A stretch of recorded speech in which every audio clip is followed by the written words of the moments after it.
in a kingdom of power and betrayal, where rulers reign but the heavens watch, one man's faith would be tested in the face of death itself. This is the story of Daniel, the man who stood before kings and walked among lions.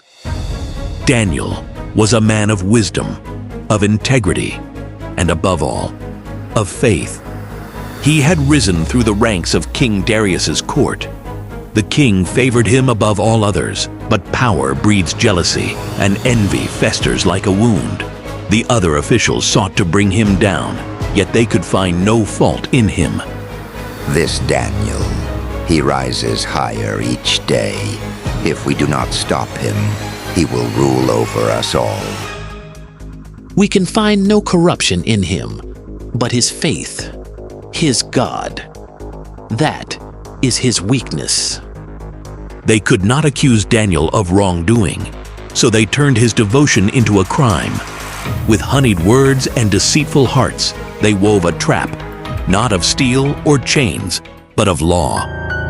O mighty King Darius, ruler of the Medes and Persians, let all in your kingdom worship none but you for 30 days. Let any who disobey be thrown to the lions. So let it be written.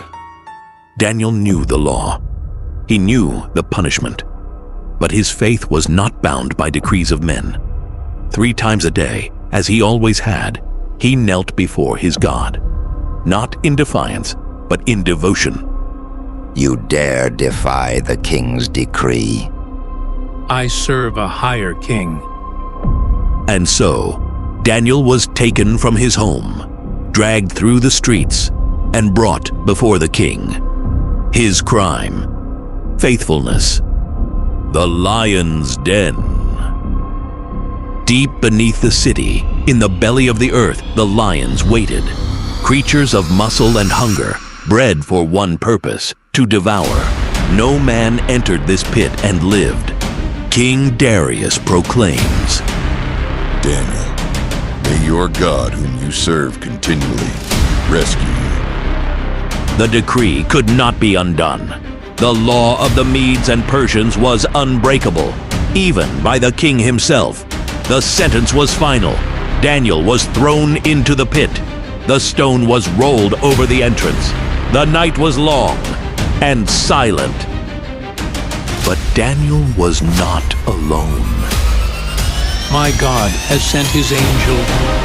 A light descended into the darkness. An angel of the Lord stood between Daniel and the beasts. The lions, once hungry, now lay still. Their fierce roars became silent, their fangs useless. They would not touch God's servant. At dawn, the king ran to the lion's den, his heart heavy with dread. But as he called out into the darkness, a voice answered, strong, unwavering, alive. King Darius panics. Daniel, servant of the living God, has your God been able to rescue you? Daniel responds with strength. O king, live forever.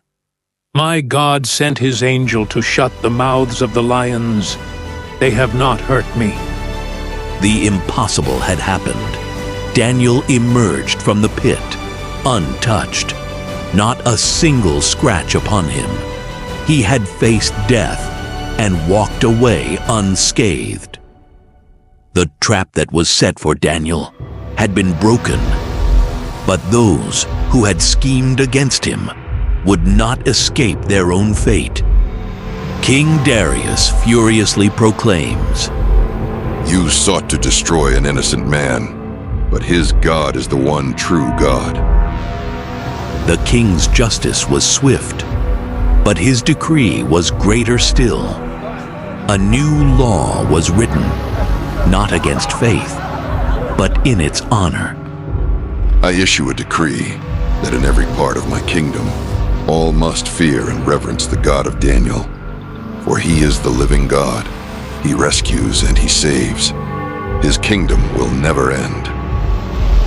From that day forward, the name of the Lord was honored in the kingdom of Persia. And Daniel, the man who stood among lions, continued to serve, protected by the one who had never forsaken him.